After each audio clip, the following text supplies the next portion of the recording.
Hello everyone. आज के दिन जो हम लोग टॉपिक कवर करने वाले हैं that is finding principal solution of trigonometric function. मैंने पास्ट में एक वीडियो बनाया था जहां पे हमने finding principal solution of inverse trigonometric function ये सीखा था। तो वो वीडियो भी आप चेक कर सकते हैं, उसका मैंने लिंक डिस्क्रिप्शन बॉक्स में दे दिया है। अगर मैं एचएससी की बात करूं, महाराष्ट्र बोर्ड की बात करूं, तो ये दोनों ही topics that is principal solution of trigonometric function and principal solution of inverse trigonometric function, ये दोनों ही टॉपिक्स 12th स्टैंडर्ड में कवर होते हैं, राइट। एंड अगर मैं सीबीएसई बोर्ड की बात करूं या एनसीईआरटी की बात करूं, तो ये दोनों ही topics that is principal solution of trigonometric function and principal solution of inverse trigonometric function, ये दोनों टॉपिक्स 11th स्टैंडर्ड में कवर होते हैं, ठीक है। तो ये दोनों ही बोर्ड्स के स्टूडेंट्स के लिए वीडियो है। एचएससी वाले भी इसे देख सकते हैं एंड एनसीईआरटी वाले भी देख सकते हैं। Now let us begin with the topic. अब सबसे पहले इस टॉपिक को चालू करने से पहले आपको नॉलेज ऑफ 4 क्वाड्रेंट्स होना चाहिए, जो कि मैंने अपने पिछले वीडियो में भी बताया था। मैं यहां पे वापस रिपीट करूंगा तो आप देख सकते हैं। आई वुड सजेस्ट कि आप एक बुक और पेन लेके बैठें, क्योंकि जस्ट वीडियो को देखने से आपको चीजें समझ में नहीं आएंगी। If you note it down, जब आप नोट करोगे तब आपको चीजें समझ में आने लगेंगी कि कैसे कैसा है, ठीक है। तो सबसे पहले हम लोग 4 क्वाड्रेंट के बारे में पढ़ते हैं कि 4 क्वाड्रेंट है कौन से। सो यहां पे मैंने एक नॉर्मल अपना कोऑर्डिनेट एक्सिस बनाया है। कोऑर्डिनेट एक्सिस मतलब आप लोग जानते हैं that is X axis and Y axis. So this is X dash and Y dash, ठीक है। अपना नॉर्मल कोऑर्डिनेट एक्सिस है। यहां पे यू विल ऑब्जर्व कि ये जो कोऑर्डिनेट एक्सिस है ये पूरे प्लेन को 4 क्वाड्रेंट्स में डिवाइड करता है, that is first quadrant, second quadrant, third quadrant and fourth quadrant. में यहां पे नाम लिख देता हूं, first, second, third and fourth, ठीक है। अब ये जो मैंने यहां पे क्वाड्रेंट के नाम लिखे हुए हैं ये फिक्स्ड है, मतलब यही वाला फर्स्ट है, यही सेकंड है, यही थर्ड है, यही फोर्थ है।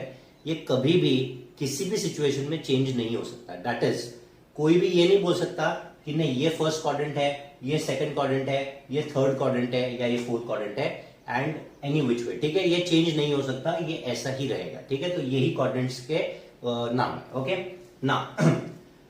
हर एक क्वाड्रेंट की एक एंगल रेंज होती है। What is angle range? Angle range मतलब अगर हम यहां से चालू करें पॉजिटिव एक्स एक्सिस से, तो पॉजिटिव एक्स एक्सिस चालू होता है 0 डिग्री से, यहां से आता है इधर तक आ जाता है 90 डिग्री, 90 से यहां पे आ जाता है 180 डिग्री, 180 डिग्री से यहां पे आ जाता है 270 डिग्री, 270 डिग्री से जब हम एक पूरा राउंड कंप्लीट कर लेते हैं तो ये हो जाता है 360 डिग्री। आया समझ में? और इसी तरह जैसे जैसे हम एक एक क्वाड्रेंट आगे बढ़ते जाएंगे 90 डिग्रीज ऐड होते जाएंगे। ओके, क्लियर है? अभी आप लोग ने ऑब्जर्व किया होगा कि मैं एंटी क्लॉकवाइज जा रहा था। This is anti clockwise direction, correct है? तो क्योंकि हम एंटी क्लॉकवाइज डायरेक्शन जा रहे थे इसलिए सारे एंगल्स जो थे वो पॉजिटिव थे। ये आप लोगों को शायद पता होगा, नहीं पता है तो अब आप सुन लीजिए कि जब भी आप एंटी क्लॉकवाइज डायरेक्शन में जाते हो एंगल्स पॉजिटिव लिए जाते हैं। यही अगर मैं क्लॉकवाइज जाता, starting from the same place that is positive direction of x axis, यहां से अगर मैं क्लॉकवाइज जाऊंगा तो ये 0 डिग्री, यहां से यहां पहुंचूंगा तो इससे बोलेंगे -90 डिग्री। देखिए एक ही क्वाड्रेंट कवर किया हमने तो 90 आ गया, एंड क्योंकि हम क्लॉकवाइज जा रहे हैं ये माइनस होगा। यहां से यहां जाएंगे तो ये हो जाएगा -180 डिग्री, यहां से यहां जाएंगे तो ये हो जाएगा -270 डिग्री, और यहां से यहां पहुंचेंगे तो ये हो जाएगा -360 डिग्री, ठीक है। तो this is the basic knowledge of the 4 quadrants. फिलहाल इस टॉपिक को सीखने के लिए हमें नेगेटिव एंगल्स अगर नहीं भी समझ में आए तो चलेगा, तो इसलिए मैं इसे फिलहाल यहां से हटा लेता हूं, ठीक है। तो आपको अभी फिलहाल यही फोकस करना है पॉजिटिव एंगल्स पे, ठीक है। Just let me rub it, okay. तो हमें सिर्फ पॉजिटिव एंगल्स पे फोकस करना है। अब इसके अलावा तो अभी तक हमने क्या क्या देख लिया? हमने क्वाड्रेंट के नाम देख लिए और हमने हर एक क्वाड्रेंट की रेंज देख ली कि कहां से कहां तक है। अब हर एक क्वाड्रेंट में स्पेसिफिक ट्रिग्नोमेट्रिक रेशियोज पॉजिटिव होते हैं और बाकी के सारे नेगेटिव होते हैं। टोटल ट्रिग्नोमेट्रिक रेशियोज कितने हैं? 6 ट्रिग्नोमेट्रिक रेशियोज हैं, आप लोगों को पता ही होगा। That is sine, cos, tan, cot, sec and cosec. बीच बीच में आपको इंफॉर्मेशन स्क्रीन पे डिस्प्ले होती रहेगी, आप पॉज करके उसका स्क्रीनशॉट ले सकते हैं या उसको नोट डाउन कर सकते हैं, ठीक है। ये 6 ट्रिग्नोमेट्रिक रेशियोज हैं अपने, टोटल 6 ट्रिग्नोमेट्रिक रेशियोज हैं। ओके, अब फर्स्ट क्वाड्रेंट की बात करें तो फर्स्ट क्वाड्रेंट में all the trigonometric ratios are positive, सारे के सारे पॉजिटिव होते हैं।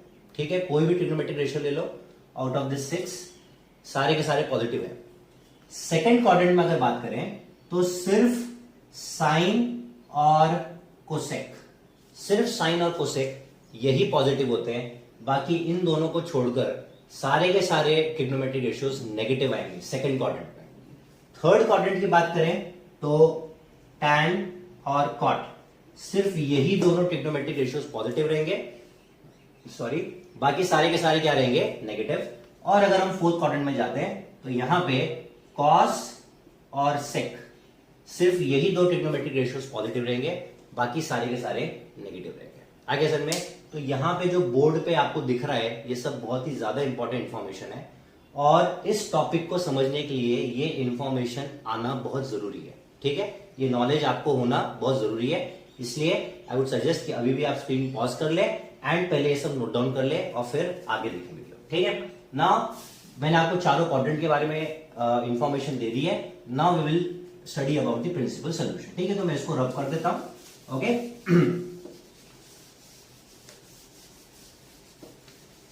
Now coming to the principal solution of trigonometric function, और मैं इसे एक एग्जांपल लेके सिखाऊंगा। तो सपोज हमें एक एग्जांपल दिया है that sine x is equal to √3/2। Find the principal solution of this expression. Sine x is equal to √3/2, इसका हमें प्रिंसिपल सोल्यूशन निकालना है। ओके, अब सबसे पहले तो प्रिंसिपल सोल्यूशन का मतलब क्या होता है और ऐसे सम्स में हमें करना क्या है, find what do you want.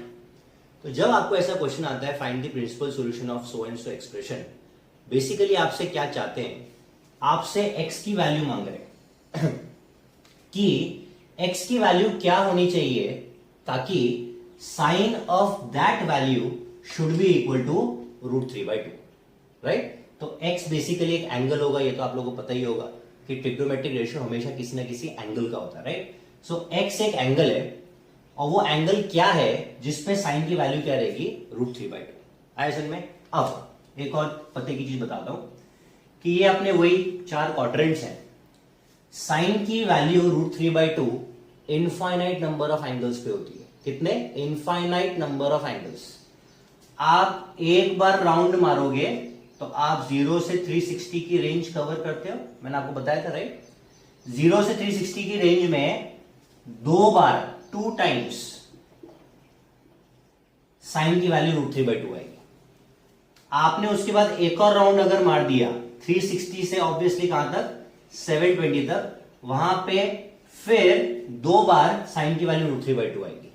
आपने 720 से 1080 तक फिर एक और राउंड मार दिया, फिर से साइन की वैल्यू √3/2 2 एंगल्स पे होगी।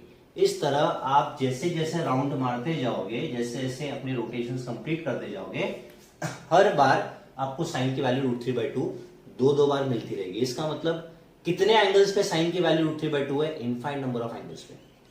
तो क्या प्रिंसिपल सोल्यूशन का मतलब यह है कि हमको वो सारे एंगल्स निकालने हैं? नहीं, सारे एंगल्स नहीं निकालने हैं, हमें सिर्फ इस रेंज में साइन की वैल्यू √3/2 कहां कहां आती है, सिर्फ उतने ही एंगल्स निकालने। मतलब हमें कितने एंगल्स निकालने हैं, 2 एंगल्स। ऐसे में this range is called as the principal range, इसलिए इसका नाम क्या है, प्रिंसिपल सोल्यूशन। तो हमें साइन के ऐसे एंगल्स की वैल्यू बतानी है जिसपे साइन की वैल्यू √3/2 आए, और वो दोनों एंगल्स कौन से रेंज में आने चाहिए, 0 से 360 के रेंज में आने चाहिए। मतलब इन शॉर्ट हमें बस एक ही रोटेशन करना है, दैट इज इट, आगे के हमें नहीं करना। ठीक है, तो प्रिंसिपल सोल्यूशन में बस 0 से 360 तक आपको चेक करना है। ओके, क्लियर है। नाउ कैसे करेंगे, तो पहला स्टेप, आपको साइन की वैल्यू पॉजिटिव चाहिए या नेगेटिव चाहिए, तो द आंसर इज पॉजिटिव चाहिए। तो सबसे पहले आप मार्क करो इन चारों क्वाड्रेंट्स में कि कौन से क्वाड्रेंट में साइन की वैल्यू पॉजिटिव होती है। थोड़ी देर पहले जो मैंने आपको इंफॉर्मेशन दी थी, अगर आपने नोट डाउन किया हुआ नोटबुक में, तो उसमें चेक करिए कि साइन की वैल्यू कौन कौन से क्वाड्रेंट में पॉजिटिव आती है। तो यू विल सी कि फर्स्ट क्वाड्रेंट में साइन की वैल्यू पॉजिटिव आ रही है, और सेकेंड क्वाड्रेंट में भी साइन की वैल्यू पॉजिटिव आ रही है। फर्स्ट क्वाड्रेंट में क्यों? क्योंकि फर्स्ट क्वाड्रेंट में ऑल आर पॉजिटिव, तो ऑब्वियसली साइन भी पॉजिटिव होगा। और सेकेंड में आप देखोगे तो साइन और कोसेक दोनों पॉजिटिव है, तो हमें साइन से मतलब है, साइन इज पॉजिटिव। तो हमारे जो एंगल्स हैं, दो एंगल्स, वो दोनों कौन से क्वाड्रेंट में आने वाले हैं? एक फर्स्ट क्वाड्रेंट में आने वाला है, एक सेकंड क्वाड्रेंट में आने वाला है। यहां तक क्लियर? अब आगे फर्स्ट क्वाड्रेंट की रेंज थी 0 डिग्री से 90 डिग्री, 0 डिग्री से 90 डिग्री, जो कि अपनी स्टैंडर्ड रेंज है। और इस रेंज में हमें सभी ट्रिग्नोमेट्रिक रेशियोज की वैल्यूज ऑलरेडी पता होती है, ये हमने 10th स्टैंडर्ड में सीखा हुआ है। अगर आपको याद नहीं आ रहा तो टेबल अगेन आपकी स्क्रीन पे आ रही होगी, you can just refer that table, okay. So इस रेंज की हमको ऑलरेडी वैल्यूज मालूम है। वी नो दैट कि इस रेंज में साइन की वैल्यू √3/2 कौन से एंगल पे होती है? तो वो होती है 60 डिग्री, 60 डिग्री पे। तो I can say that we know that sine of 60 degree, 60 degree मतलब π/3 radian, sine of π/3 radian is equal to √3/2 होता है। ठीक है, अब 60 डिग्री π/3 कैसे बन गया? तो this is the relationship between radian and degree measurement, जो कि मैंने मेरे पिछले वीडियो में कवर किया था। अगर आपने वो नहीं देखा है तो आई वुड सजेस्ट कि आप पहले वो वीडियो देख लीजिए, उसका लिंक आपको डिस्क्रिप्शन बॉक्स में मिल जाएगा। ठीक है, तभी आपको ये चीज समझ में आएगी कि 60 डिग्री π/3 कैसे बन गया, और आगे भी आपको कन्वर्जन करने में इजी होगी। ठीक है, सो इजी होगा। सो आई वुड सजेस्ट कि आप पहले वो वीडियो देखें and then you continue with this video. Okay, so we know that sine 60 is √3/2, 60 degree is nothing but π/3 radian. Okay, तो एक चीज, एक एंगल तो मुझे मिल गया। ठीक है, साइन एक्स का वैल्यू √3/2 दिया था, तो हमें मतलब मालूम है that sine π/3 is √3/2, therefore x is equal to क्या हो गया? π/3 रेडियन। यहां तक क्लियर? ओके, एक एंगल मिल गया। अब दूसरा एंगल कौन से क्वाड्रेंट में आ रहा है? सेकंड क्वाड्रेंट में आ रहा है। सेकंड क्वाड्रेंट की रेंज क्या है? 90 से 180 डिग्री। अब एक और रूल, ये भी बहुत इंपॉर्टेंट रूल है, आपको किसी भी क्वाड्रेंट में जब एंटर करना है तो you will have to enter from X axis only. किसी भी क्वाड्रेंट में अगर आपको पूछना, देखो फर्स्ट क्वाड्रेंट की तो बात ही खत्म, क्योंकि फर्स्ट क्वाड्रेंट 0 से 90 होता है, इसकी वैल्यूज हमको डायरेक्ट पता होती है, तो यहां पे तो कोई टेंशन है ही नहीं, आपको वैल्यूज पता है, सीधा वो वैल्यू डाल दो। लेकिन उसके अलावा जब आपको सेकेंड, थर्ड या फोर्थ क्वाड्रेंट में एंटर करना है तो आपको एक्स एक्सिस से ही एंटर करना पड़ेगा। ओके, अब एक्स एक्सिस से कैसे एंटर करना है? तो मुझे इस क्वाड्रेंट में आना है, सेकंड क्वाड्रेंट में। कहां से आऊंगा? एक्स एक्सिस से। एक्स एक्सिस से आऊंगा तो मुझे इस तरह एंटर करना पड़ेगा, करेक्ट है? अब मैं पीछे जा रहा हूं या आगे जा रहा हूं, तो द आंसर इज मैं पीछे जा रहा हूं, क्योंकि हम कैसे मूव करते हैं? हम एंटी क्लॉकवाइज मूव करते हैं। तो हम यहां से आ रहे हैं, हम यहां से आए यहां तक, और फिर हमें सेकंड क्वाड्रेंट में एंटर करना है, तो हम पीछे चले गए। पीछे जाना मतलब माइनस करना। और मान लो फॉर एग्जाम्पल मुझे थर्ड क्वाड्रेंट में एंटर करना होता, तो मैं यहां से यहां पहुंचता एक्स एक्सिस पे, और फिर यहां से मुझे यहां एंटर करना है, तो मैं आगे ही जा रहा हूं, like I am continuing my way path. So आगे जा रहा हूं तो उस केस में प्लस होएगा। तो वापस बोल रहा हूं, मुझे यहां एंटर करना है, मैं यहां से निकला एंटी क्लॉकवाइज में, यहां तक पहुंचा, मैं वापस पीछे जा रहा हूं, दिस इज माइनस। तो यहां पे आएगा साइन π/3, यही वाला, इज इक्वल टू साइन, मैं यहां से पीछे जा रहा हूं तो 180 मतलब रेडियन में हो गया पाई, माइनस, कितना माइनस करना है, कितना पीछे जाना है? इतना ही पीछे जाना है, जितना पहले आया था उतना ही पीछे जाना है, मतलब π/3। सो ये हो जाएगा आपका साइन ऑफ, यहां पे एलसीएम निकालेंगे, 3π - π is 2π/3 radian. So therefore x is also equal to 2π/3 radian. ये दोनों मेरे प्रिंसिपल सॉल्यूशंस हो गए, one is π/3 and one is 2π/3।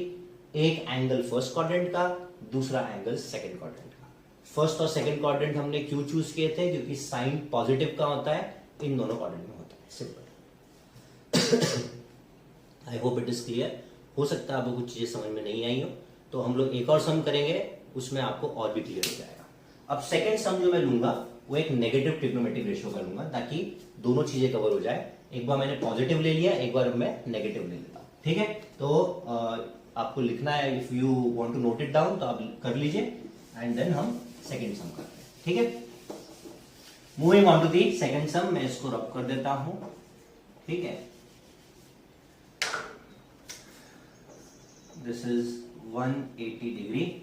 अब सेकंड सम जो हम ले रहे हैं, सेकंड सम जो ले रहे हैं हम, that is tan x is equal to -1 upon √3।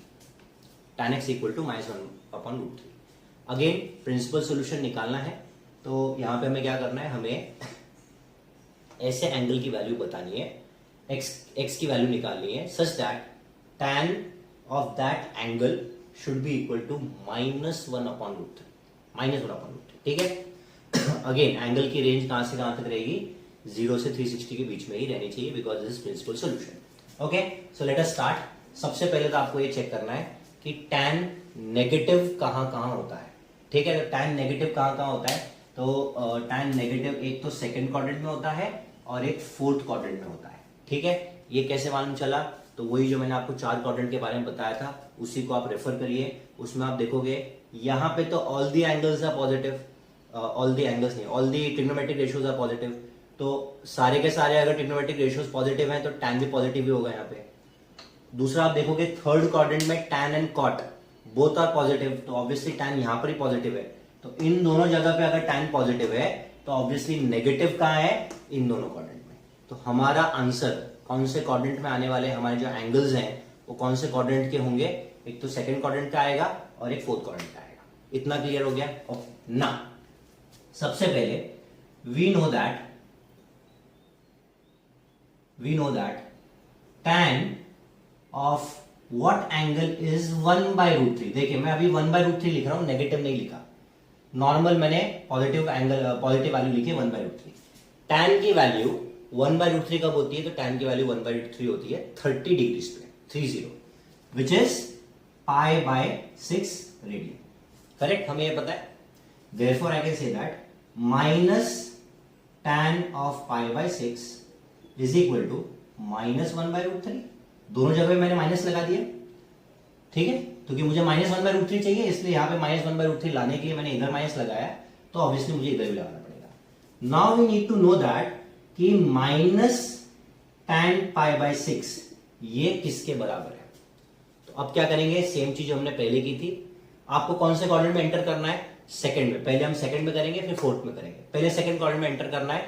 Second quadrant में एंटर कहां से कर सकते हो, एक्स एक्सिस से करना पड़ेगा। चालू यहां से करेंगे, यहां से यहां तक आए और फिर पीछे गए, तो क्या हो जाएगा, tan ऑफ यहां से यहां तक आए मतलब 180 मतलब पाए, फिर पीछे जा रहे हैं माइनस, कितना पीछे जा रहे हैं, इतना पीछे जा रहे हैं, राइट, समझ में आ गया, जैसे हमने पिछले सम में किया था, π/6 that is equal to tan 6 यहां गया, 6π - π इज 5π, तो 5π/6, 5π/6। ओके, क्लियर है। अब ये तो हो गया सेकंड क्वाड्रेंट का। Now -tan π/6 is also equal to tan of, अब आपको कौन से क्वाड्रेंट पे जाना है, अब मुझे जाना है फोर्थ क्वाड्रेंट पे। फोर्थ क्वाड्रेंट में कैसे जाएंगे, तो फोर्थ क्वाड्रेंट में जाने के लिए एंटर तो कहां से करना, आपको एक्स एक्सिस से ही करना पड़ेगा। तो पहले आपको पूरा घूम के यहां तक जाना पड़ेगा, यहां तक मतलब 360 तक घूम के हम लोग 360 तक गए और फिर रिटर्न आना पड़ेगा इस क्वाड्रेंट में घुसने के लिए। तो हम लोग 360 में से माइनस करेंगे, तो घूम के 360 तक गए, 360 मतलब 2π रेडियन। पीछे आ रहे हैं तो माइनस, कितना पीछे आ रहे हैं, इतना पीछे आ रहे हैं, that is π/6 radian, that is equal to 6 2 12, 12 - 1 is tan of 11π/6 radian. तो what are my principal solutions? One is 5π/6 radian and one is 11π/6 radian. ये हमारी दो वैल्यूज हैं जो कि देख ही सकते हैं आप कि 0 से 360 की रेंज में आती है। आगे सन में, तो this is how principal solution of trigonometric functions are found. और इसमें अगर आपको कोई भी डाउट है तो आप कमेंट सेक्शन में मेंशन कर सकते हैं। That is it from my and, thank you.